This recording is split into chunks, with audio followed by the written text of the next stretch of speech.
Hello and welcome to this brand new edition of Global Lens on News9 Live with me, Neha Khanna. As always, we have a packed show for you. Let's kick off with some breaking news, in fact, that came in just a short while ago. In a telephonic conversation held earlier today between Prime Minister Narendra Modi and Russian President Vladimir Putin, a significant announcement was made. President Putin confirmed that Russia's Foreign Minister Sergei Lavrov will represent the country at the upcoming G20 summit scheduled to take place in New Delhi next month. President Putin himself will not be in attendance at the G20 Leaders Summit that's slated to be held in India's capital on the 9th and 10th of September. The communication between the two leaders signifies a continuation of diplomatic ties and cooperation between India and Russia. That is what the two sides have said following this phone conversation. The Kremlin statement, in fact, says that President Putin and Prime Minister Modi shared a common interest in executing significant energy initiatives and expanding the global transportation and logistics infrastructure. Putin also warmly congratulated Prime Minister Modi on the successful landing of Chandrayaan-3 on the moon near its south pole. The two leaders reaffirmed their willingness to further develop bilateral cooperation in space exploration. Now, despite President Putin's absence, the presence of Russia at the G20 summit through its foreign minister reflects the importance of such gatherings for international collaboration and exchange of ideas on pressing global issues. That is what the Kremlin has said in a detailed statement that it has issued. Now remember, this is the second international event that President Putin is giving a miss. First, it was the BRICS summit, which Putin had declined to attend in person, and now is going to be the G20 summit that's coming up next week here in New Delhi. All right, let's now move on to the next big story that we're tracking here on Global Lens. It is official. Wagner boss Yevgeny Prigozhin has indeed died. Russia's investigative committee, which investigates serious crimes in the country, has confirmed that the head of the Wagner mercenary group was among the people killed in a plane crash last week. The committee said on Sunday that after forensic testing, all 10 bodies recovered at the site had been identified and their identities conformed to the manifest. Russia's Civil Aviation Authority had previously said that Prigozhin and some of his top lieutenants were on the list of those on board the plane that crashed in Russia on Wednesday. The announcement prompted days of speculation over the fate of Prigozhin. He was known to have body doubles and to use multiple passports and disguises while traveling. There were false reports of his death, at least on 2 earlier occasions, including after a plane crash in the Democratic Republic of Congo in 2019. Now, Russia's statement on Sunday did not provide any details as to what may have caused the crash, which came 2 months after Prigozhin's short-lived mutiny, in which Wagner troops captured a defense headquarters in Rostov and marched on Moscow.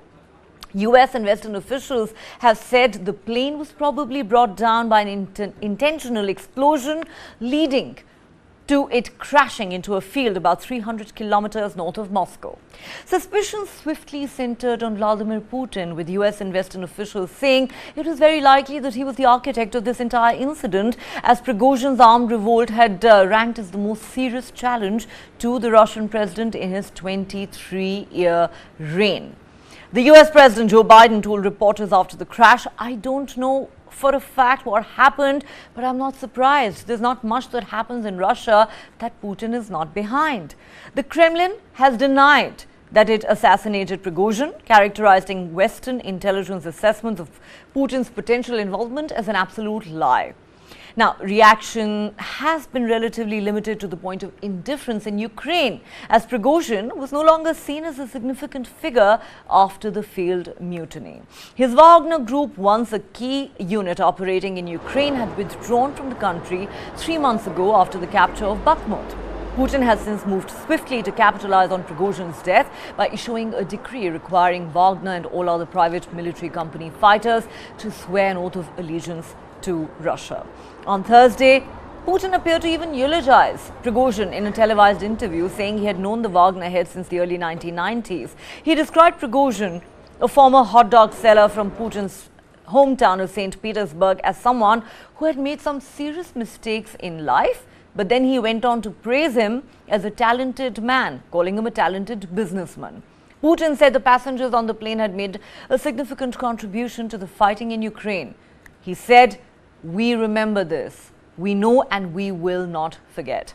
Now, Abbas Galyamov, a political analyst and former Putin speechwriter, told the media recently that although the Kremlin had cut a deal with Prigozhin to end the armed revolt, allowing Prigozhin to walk free without any charges being levied against him, this probably did not sit well with the Russian president. The analyst says the mutiny showcased Putin's weakness to everyone. That reality completely dissatisfied Putin because it was an open invitation for potential mutineers. The question we're asking on Global Lens tonight is just what does Prigozhin's death mean for the Wagner mercenary group that has waged major battles in Ukraine, fought in civil wars and insurgencies in Syria, Libya, the Central African Republic and Mali, and taken control of gold mines and oil fields along the way? And could it have any impact on the ongoing Ukraine war and Russia's war effort? I know Putin. He's a calculating, very calm and even slow person, making decisions on other, less complicated issues. So I can't imagine that Putin did it. That is in reference to the death of Wagner mercenary chief Yevgeny Prigozhin, that Putin is to blame. All right. So what implications could this really have? To discuss that, we are now joined by Ambassador Anil Trigunyat, former Indian diplomat, and also joining us from Washington, D.C. is Ramakrishna Sridharan, consulting editor with News9. Gentlemen, welcome to Global Lens. Ambassador Trigunyat, if I could start with you. You know, a lot of Russia observers have said they're not surprised in the least that 2 months after the aborted coup, Prigozhin, is killed under mysterious circumstances. The death has now been confirmed by Russia, no less, even though, of course, Russia denies all allegations of the Kremlin being involved in the incident any which way. But what we want to look at tonight really is, what do you think this really means for the Wagner mercenary group going forward, given that, for the better part of this war, it actually played quite a significant role in the Ukraine war? And do you believe this is likely to have any significant impact on Russia's war effort? Well, as you know, that Neha, that Prigozhin was a very bombastic kind of a fellow. And he tried to challenge Putin's authority indirectly, not directly, because he was challenging both General Gerasimov as well as the defense minister Shoigu, and he wanted them removed. He tried to expose that these two gentlemen had actually told a lot of lies. They had attacked his units, and that he was he was trying to basically tell Putin and the countries that the problem that has happened and the prolonged war that is taking place and the mistakes that are being made in war was because of these two people, and he wanted them removed. And when it did not happen, then he tried to create this sort of a mutiny and all that.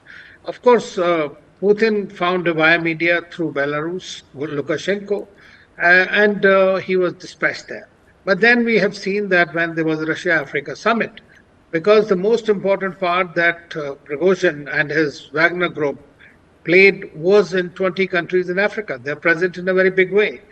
And his death also came at a time when we had the BRICS summit in Africa, and exactly at the same time. And then, that the foreign minister Lavrov did explain to them that the presence will continue in whichever form. Now, whether Putin got it done or not done, but if you were to believe in the conspiracy theories, that he would have definitely tried, because he would not forgive a person who challenged his authority or was treated as a traitor, because he trusted him a lot. He was a chef, sort of, he caterer, and then he became so big like many other people around him. But at the same time, there is no proof. It will only we will come to know after many, many, many years what happened. But then look at this thing, that very smartly, which has been written by many strategists, that by doing so, if it was in connivance with Putin, then he was able to move the Wagner Group to Belarus. Because Poland is one country of the Eastern Front, that is causing a more problem for him. So he wanted to position these forces there significantly in that area. Now, that is also there. So it is possible that some other agencies were involved in this, or it could simply be but it is too good to be true that it was simply a technical fault because of it happened. So one would only come to know a limited truth in this regard. Now, what impact it will have is that it will depend on how Putin absorbs these Wagner Group, which is roughly said to be today around 40 to 50,000 people. And of course, the other two commanders also, who were very significant, were killed in this, along with the 8 other people in this place. So we don't know really who's in command at the moment. That will be the thing that will decide. Putin has also tried to ask them to join the forces or just return to Russia if they don't want to join the Russian army. But I think that keeping them out, like the Blackwater Company people, I mean, this will serve better purpose for him because there is a significant plausible deniability. As far as Ukraine war is concerned, of course, he played a very important role in the first time in 2014-15 in Crimea, as well as now this time in Bakhmut and some other places. They were very ferocious fighters and they fought very well. But at the same time, I don't see that this war, which is prolonging and will continue to prolong, we will see that it is not going to make a very significant impact.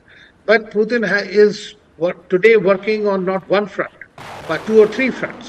One is the eastern Ukraine, which is they are trying to defend as much as they can. On the other hand, they are also looking at what will happen if there is a NATO front opens up. So they have to keep prepared to fight against NATO, and therefore they will require all kinds of modern equipments that they have developed and the forces that they have. There are reports that there may be another mobilization that might take place, which might not be very palatable to the people per se, but anything is possible. And so it is a very early stage to say exactly whether Putin ordered his killing or whether he was some other agencies did it. There was also reports that perhaps Putin came to know that Western agencies were involved and in this mutiny that was eventually engineered. So there are all kinds of conspiracy theories that come up in these kind of situations. Absolutely. Shri, let me come to you now. As has been pointed out, just so many conspiracy theories are swirling around that, trying to establish the truth is practically like going down the proverbial rabbit hole. But this is what I find interesting. The Kremlin issued a statement saying that days after this aborted coup, Prigozhin and many other Wagner fighters had actually been invited to hold talks with Putin at the presidential palace, following which an announcement was made that some sort of a pardon was being granted or immunity was being granted to all these people, that all charges would be dropped, that Prigozhin was not going to face prosecution, and that he was in fact going to be asked to relocate to Belarus. While till date we don't know whether he actually did ever relocate to Belarus, but what's interesting is that now, following Prigozhin's death, there are analysts, Russian analysts, who are saying, that arrangement would have never satisfied Putin, because letting somebody like Prigozhin get away with what he did would have been an open invitation for potential mutineers. Your thoughts? Right. So Neha, that's precisely the point, right? Under a man like Putin, that's essentially the statecraft. Unless you have your pieces already in position, you won't make your next move. So he took 2 months to basically for us to get the news that Prigozhin is no longer there. It's possibly because there were some moves happening already in the background, which looks at the question of what happens to Wagner Group. Now, let us not forget that the question of what happens to Wagner was pretty much in play even before Prigozhin died. So as the ambassador also mentioned, Prigozhin had issues with the defense minister, Sergei Shoigu, and the chief of staff, Valery Gerasimov.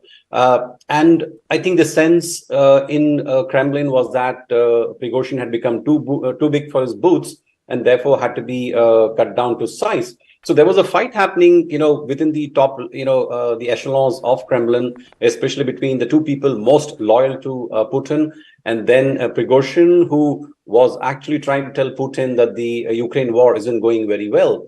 And when Prigozhin saw that maybe these two gentlemen had deliberately not, given sufficient ammunition and arms to his army in Bakhmut, obviously, with resulting in death of his soldiers and injuries, he blew up. I mean, he saw his men getting slaughtered. So he really, lost it and then decided to mount a coup. Now, that I think was the huge monumental mistake which Prigozhin made, because that's not something Putin is going to put up with. I mean, he at no cost can he ever let anyone challenge his position, his supremacy in the Russian system. And therefore, he had to be dealt with in one way or another. Now, I'm not saying that this is essentially his death is a direct, reason it goes to Kremlin. But, I think there's sufficient intelligence from a Western country which indicates that some sort of an explosive was planted in the aircraft. So whoever planted, we leave it at that. But the fact is, the future of Kremlin was future of Wagner Group was being discussed even before Prigozhin died, and there was a rule which had been introduced, which which both the defense minister and the chief of staff were mulling, which would have brought the Wagner Group directly under the control of the Russian military. So that also was a huge point of tussle between Prigozhin and the two gentlemen. So I think that pretty much has been taken into account. What happens, it's a fact that Russia needs an army, a private army like Wagner Group. Well, it might be called by a different name, in the future, but there will be something else that comes and fills this vacuum. There'll be another Prigozhin that comes up. Let us not forget that before Wagner Group, we had the Slavonic Corps, of which Dmitry Utkin was, part. And he's the one who actually founded the Wagner Group. And it was his radio sign in the Slavonic Corps, which was Wagner, which became the name for the new entity. So, Neha, it's fair to say that a new army will emerge with maybe new actors in play. And indirectly or directly, Kremlin will control these private armies, which come into being, although by law, by constitution, Russia does not allow private armies to be set up. But as we know, this is something which Russia has been using in various parts of the world, especially in Africa, to carry out its foreign policy and what it believes in. So I think it's fair to say that this will be a temporary setback for Wagner Group, but there'll be another Wagner Group that comes in, and there'll be another Prigozhin that comes up. All right. Ambassador, let me ask you this question. There has been talk for a while now that the Wagner troops are likely to be integrated into the regular Russian army. Is that the way forward, you think, now that their leader is gone? But one wonders, do these fighters even have the discipline to actually, fight on behalf of the regular Russian army? And my second question is, do you believe that Prigozhin's death in any way comes as some sort of relief to Kiev, given the big role that Prigozhin and the Wagner troops had played all along in the Ukraine war? Or do you believe that it really makes no difference to Kiev, because at the end of the day, it is Russia that is fighting this war? Well, you are right. I mean, I agree with you on the second point that, in my view, it is not going to make any difference. In fact, Zelensky was euphoric when Prigozhin tried to create this mischief that he did against Kremlin. And so that we have seen. But this is not to say he said that he was a patriot and he was loyal to Putin. He always said that. But the action that he took was directly confronting Putin's authority. And therefore, whether he was to be killed or whether he was to cut to size, because he was also, in a way, a close, I would say, the ally of Putin. Therefore, Putin met him, as you said, that 35 people were there in that meeting, and he tried to work out the details on that. But as far as I know, Putin never forgives these kind of intransigency from anyone. As far as their integration in the army, it's not a question of whether they are so disciplined or not. In fact, they are being trained in the Krasnodar, where there are these defense establishments. So they are given exactly the kind of training that army requires. Even though they have to have this kind of a plausible deniability of any connection, but they get paid, they get they are also trained fully, and there are these generals who have been part of the overall Soviet and Russian armies, and the people who have retired from there. So, very large number of them are actually the former soldiers also, as has been the case with the Blackwater and others. So, what we see now is that it's not necessarily that they will be brought into the same kind of. Suppose they try to integrate, which is what Putin said and offered to them in the day one, and even now this time this is something that is going on because I don't see any a major leader immediately emerging. So there have to be some kind of way out.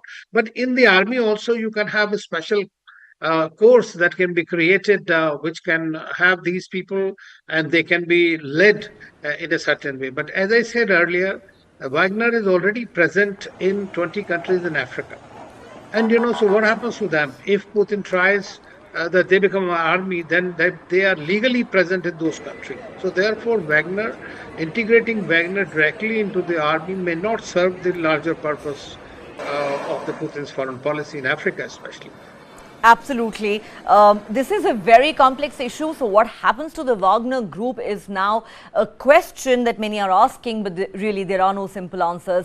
Gentlemen, stay on with me. Let's move on to our next story, coming back to you in just a moment. Now, Ukrainian President Volodymyr Zelensky has said his allies who are supporting the country's efforts against Moscow's invasion would not provide support if the country initiated hostilities within Russian borders. In an interview over the weekend, Zelensky said, and I quote, "I believe this is a big risk. We will definitely be left alone." The Ukrainian president made these comments when he was asked if it was time for Ukraine to move into Russian territory. Zelensky, during this interview, also stressed the crucial role played by Ukraine's allies in assisting its struggle to reclaim its occupied territory. He said the progress and responsibility on the battlefield are shared between Ukraine and its international partners and are always bilateral. Zelensky also spoke of his belief in the feasibility of pursuing a demilitarization of Russia's presence in Crimea through diplomatic means. He said political means could be a pathway to addressing the ongoing situation in the region. Meanwhile, the Russian Defense Ministry has claimed that 2 Ukrainian drones were intercepted over Russian-occupied Crimea earlier today. The west coast of Crimea has seen an uptick in Ukrainian attacks this month, with drones being supplemented by special forces landings aimed at degrading Russian air defenses and hitting other Russian military facilities, according to observers.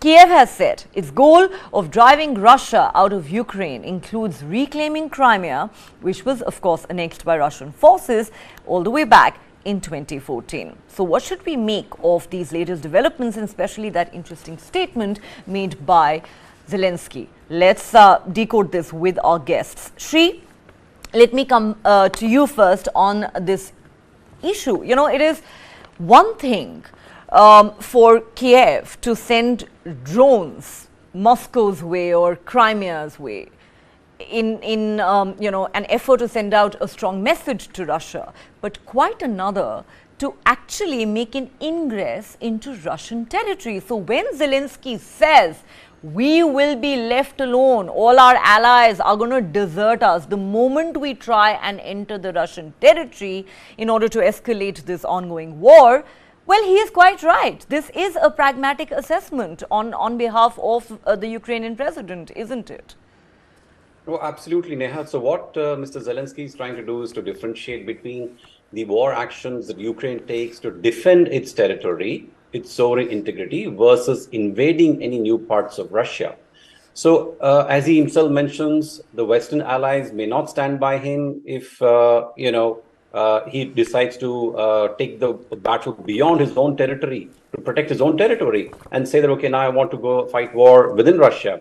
Apart from, let's say, the drone strikes and everything, which is again being done to stop, troops or to protect Ukraine's borders. So now the point is very clear. This is not a war which Mr. Zelensky can win on his own. this war would have been long over, but for NATO members' support. And the fact that now he's asking for F-16s, and he's also been promised by Denmark and Netherlands, although I personally believe that it'll be a long time before the F-16s can be deployed. So what he's looking at is basically some sort of an air cover, which will help his troops as he advances very gradually, very slowly, largely because of the mines which Russia has, the Russian army has planted in the occupied, in the Ukraine territory that they occupied. So it's going to be a very slow progress for the Ukraine army, even if they manage to start regaining some territories.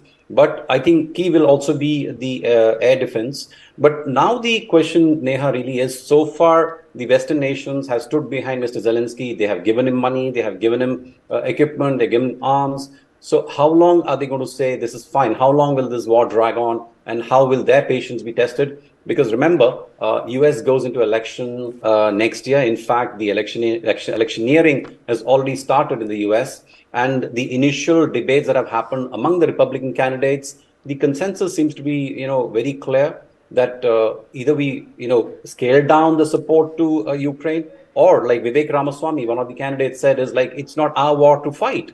So that is going to be a very, very big issue for Mr. Zelensky. Like, as US goes into elections, what happens to the support that they're getting, and whether there'll be a scale down of support. I think logically what would happen is the Western countries need to stand behind Ukraine to get the message across to Putin saying that we are there no matter what happens. So that will be the only deterrence that Ukraine can build against Russia, and which might force Mr. Putin to come to some sort of a negotiating table and at least agree to a ceasefire, if not, return of territory that Russia has claimed, and then look at inducting Ukraine into a NATO membership, after which, if Russia attacks Ukraine, then automatically Article 5 of NATO will get triggered, and then Russia will by default have to face the might of all the NATO member countries. So that, I think, is how this thing is going to play out, Neha, to my mind. Right. Ambassador Trigonyat, let me come to you now. Many have said that since the beginning, this is actually a proxy NATO war that Ukraine has been forced to fight against Russia. And while, yes, the West has provided support, financially, arms and ammunition to Ukraine, but, it's also drawn a line in the sand. It's been clear from the beginning that there will be no boots on the ground, because then that would be a war between NATO and Russia, pretty much. That's something that even Biden is on record as having said. We know that the Ukrainian President Zelensky has even quite publicly expressed his frustration over the delay in NATO granting membership to Ukraine. He was very unhappy at the NATO summit that happened recently. And therefore, he is right in his assessment that if we were to try and escalate this conflict by taking the war to Russia's doorstep, our NATO allies are going to desert us and we will be left to fend for ourselves. And isn't that something that the Russians would also be, in a sense, counting on? I think that Putin is perhaps the only leader today who thinks very strategically. It might sound like an oxymoron, but the fact remains is that he was really faced with a choice where to have NATO on its borders, with Ukraine going there, or contest it to the extent create some kind of a buffer zone where he can at least still protect his territory. So that has been the case. We have seen you are right, absolutely, that there is a proxy war. And this is not a war between Russia and Ukraine. At least I maintain that. This is a war between Russia and the West, and the US especially. It was for the United States. When Geneva meeting took place between Putin and Biden, at that time Putin had said that give me some guarantees that you will not take Ukraine into. It's idyllic, because any guarantees by US or anybody else are simply a piece of paper. That means you are simply deferring the war that is likely to happen, or a conflict that's likely to happen. This is precisely so. Personally, I feel that was also somewhat naive to expect the US, which has, of course, under Trump, had walked out of so many international treaties. Forget about this bilateral kind of a piece of paper, which Biden could not have given. But at the same time, because there's a deep state in the United States, and there is a deep state called Siloviki in Russia, which is security minded. And for them, this is like kind of a zero sum mindset. They want to decimate the other completely. Now, today, Putin has been the only other leader who has been standing from the time he came on the scene in 2000. And I have served there in Russia twice, and I know it that he tried to bring back the pride of the Russians and things like that, which were, of course, compromised by his predecessors. So he did try to do that, but then this was also a threat to them. I remember in 2000 something, he had even told Clinton that, please, I would like to join NATO. There was no response. So when you consider, because it's like Pakistan, which is without India, the Pakistani military has no existence. So exactly the same way, the Americans also think that they need a Bashir boy, and they kept on doing it. But now they realize that Putin is growing, and he was trying to, strengthen himself, going closer to China and all that.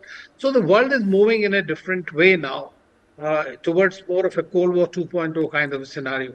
As far as Zelensky, he's become basically I would say, just a tool in the hands of the West at the moment, because they keep on pumping the arms ammunition, but telling him, no, don't go beyond. We will give you 200 miles, 300 miles, 400 miles, now F-16s, as Mr. Sridhan said, that this is going to take longer for them to actually pass off the F-16s. I mean, that doesn't mean so far there has been no air wars. There's been mainly missiles. And it is, in a way, a conflict which is just a low intensity conflict. It has converted into it. And if it stops, so for whatever reason, it could be Putin might one day decide that, okay, I'll call it a ceasefire. But then the war is not going to stop just like that while he's sitting on the Ukrainian territory. As far as Crimea is concerned, let me tell you is that Crimea is something that Putin, under no circumstances, will cede. The other territories might be a negotiating point whenever the ceasefire happens. And they were actually under the Minsk agreements, which were, in fact, now we come to know from the various recorded statements or statements from the European leaders that it was to buy time for Ukraine after 2014. So this is something, there are too many, insights into this that is complicating the issue. But at the same time, Putin is maintaining his vigil mainly on the NATO front, because he doesn't trust any of that. And he thinks that one day or the other, this is going to blow out. And if it blows out, and you said there are no boots on ground. Now, boots on ground means what? I mean, they may not be fighting, but like that, we have the mercenaries like Wagner fighting on the other side. They are recruiting Gorkhas, they are getting people from all over, and the various European forces are fighting from East Europe and all. There are all kinds of experts and technical personnel, many of them of senior ranks, Americans who were caught by the Russians, and then eventually with the help of the Saudi and the Emiratis that they were released. So this is something that is happening there. They are all out in this war. It is not that. It's just that this is not a NATO's war, so they can't have an aggressive action. I don't think they can even afford it. Today, frankly, the problem with if you see the supplies of the arms ammunition, whether it is for Russia or whether for other countries, while Russia's industry is picked up in the sense as they usually do in the times of war, the American supplies are going to be, the Raytheon and others have said it will take us 6 to 8 months to supply missiles. So most of the supplies are exhausting. So the European countries, apart from the economic difficulties that they've been facing, are also facing the shortage of this. In case a war really breaks out, where are they going to fight and how they're going to fight? Mm-hmm. So that is something. And of course, the nuclear issue also cannot be left out of the calculations. Well, Putin spares no opportunity to remind the West that he has nuclear weapons and he will not hesitate to press the nuclear button if it came to that. But I think one thing that we can all agree on is that Ukraine really does seem to have been caught in the crossfire between the West and Russia. But where does the war really go from here? It's been on for 18 long months already. That remains the million-dollar question, because at the moment there really doesn't seem to be any scope for a dialogue or peace talks. But on that note, Ambassador Prigozhin, lovely to have you on the show. Thank you for joining us and sharing your time and perspective with us, sir. Shri, stay on with us. We're coming back to you in just a moment, because we have some news from the United States. Well, there is simply no end in sight to hate crimes and racist attacks in the US. Hundreds of people gathered on Sunday at prayer vigils and churches in frustration and exhaustion to mourn yet another racist attack in America. This time, the killing of 3 black people in Florida at the hands of a white 21-year-old man, who authorities say left behind white supremacist ramblings that read, according to some officials, like the diary of a madman. Hundreds showed up at the vigil, a block from the Dollar General store in Jacksonville, where officials say Ryan Palmita opened fire on Saturday using guns which he had bought legally despite a past involuntary commitment for a mental health exam. Republican Governor Ron DeSantis, who's running for the GOP nomination for president, who has loosened gun laws in Florida and has antagonized civil rights leaders by deriding what he calls wokeness, was in fact loudly booed as he addressed the vigil. Now, this is just the latest in a long history of American racist killings. The sheriff said a video showed Palmita donning a bullet-resistant vest. A university security guard spotted him and parked near him. Palmita then drove off, and the security guard flagged down a Jacksonville sheriff's officer who was about to send out an alert to other officers when the shooting began inside the store. Now, Palmita used an AR-15 semi-automatic rifle and a Glock handgun during the shooting. He had legally purchased these guns in recent months, even though he had been involuntarily committed for a mental health examination in 2017. Because he was released after the examination, this would not have shown up in his background checks. And, well, we know that the US is a country that does not even care about background checks before selling guns to somebody. Palmita killed himself as the police arrived about 11 minutes into the shooting. Officials say he was just completely irrational, but with irrational thoughts, he knew what he was doing. He was 100% lucid. Many people had managed to flee the store through the back door, but Palmita chased after them and then fired, in some cases missed. He then went back inside the store and began shooting again. He chased a woman through the store and fired at her. Now, President Joe Biden in his reaction said, and I quote, "We must say clearly and forcefully that white supremacy has no place in America. We must refuse to live in a country where black families going to the store or black students going to school live in fear of being gunned down because of the color of their skin." Now, Governor DeSantis called the shooting a very cowardly act. He said the shooting, based on the manifesto that they discovered from the scumbag who did this, was racially motivated. He was targeting people based on their race, and this is totally unacceptable. Notably, but not surprisingly, Donald Trump, the former president, who is in the 2024 race for the White House too, has not reacted at all so far to this hate crime. The Clay County Sheriff's Office, who has been assisting our agency with this investigation, received information after the shooting that the shooter had authored several manifestos, one to his parents, one to the media, and one to federal agents. Portions of these manifestos detailed the shooter's disgusting ideology of hate. Plainly put, this shooting was racially motivated, and he hated black people. This is a dark day in Jacksonville's history. Any loss of life is tragic, but the hate that motivated the shooter's killing spree adds an additional layer of heartbreak. There's no place for hate in our community, and this is not Jacksonville. All right, no place for hate in our community, and yet the reality is that this is a country that witnesses hate crimes that are racially motivated every few days. Let me go back to Shri at this point. Shri, the President Biden has said there is simply no place for white supremacy in the United States. Well, Somebody would say, tell that to those who attacked Capitol Hill, tell that to the Trump supporters. Like I said, it's not surprising at all that Donald Trump hasn't even reacted to this killing, because frankly, there are many who actually see him as the poster boy for white supremacy in that country. Many believe that MAGA is synonymous with white supremacy. But what should we make of the statements that have been made by the Florida governor? Now, DeSantis is taking on Trump in the presidential race next year. But even though he has called this act cowardly, he says that, these people were targeted based on their race. This is totally unacceptable.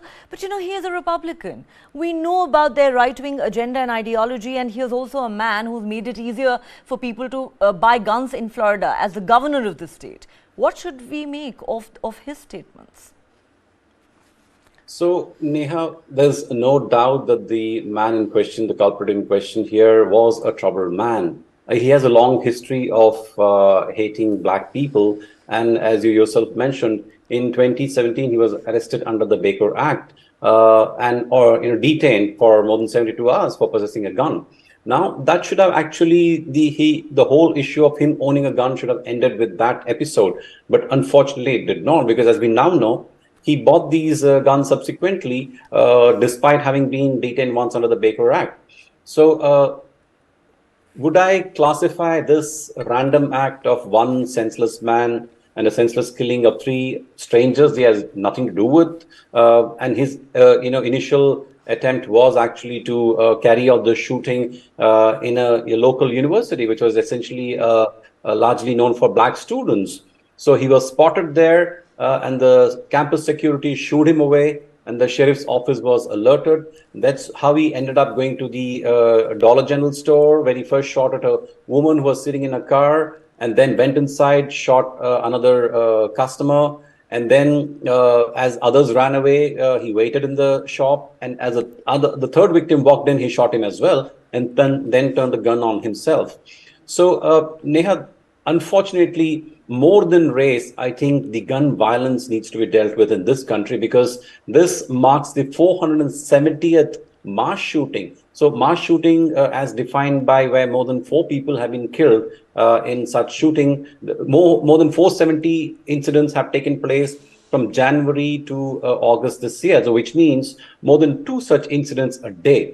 Now, you mentioned President Biden condemning this attack and asking for gun laws to be tightened.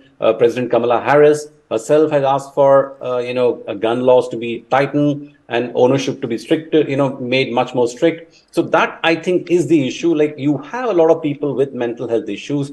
Now, should those people be allowed to own guns and then carry out their fantasies in real life, and costing innocent lives? That really is the issue, Neha. So Second Amendment has been a big bone of contention. And as we go into the election, this will remain a very significant issue where both the Republicans and the Democratic parties are divided. Republicans saying that Second Amendment is sacrosanct. It's guaranteed by the Constitution. You can bear firearm to protect yourself, especially within your home. But obviously, these people are not doing this to protect themselves. They are taking their firearms and shooting others, killing other people, often innocent victims. So I think this killing is going to spur the debate on Second Amendment, on ownership of gun, and who should be actually allowed to own guns.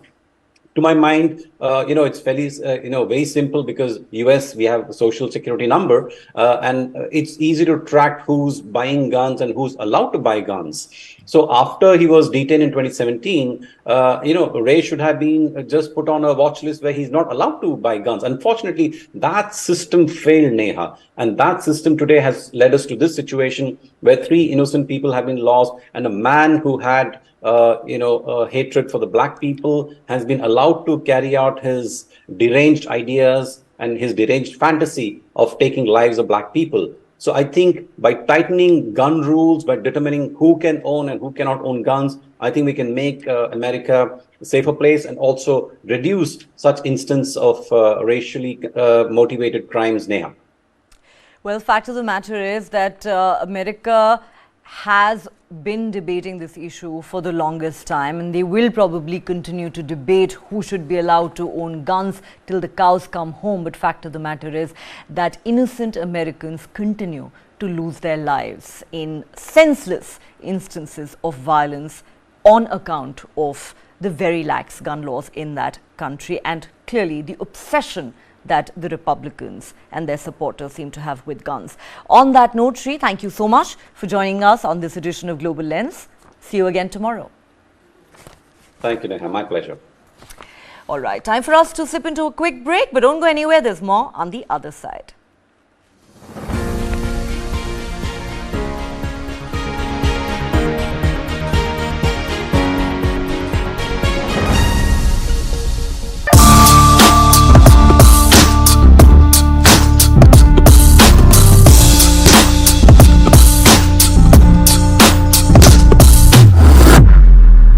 Engineering कर रहे हैं जो कि सभी लोग कर रहे हैं Coaching is now starting from grade 3, 4, 5, 6. होता जाने वाली बीच रहा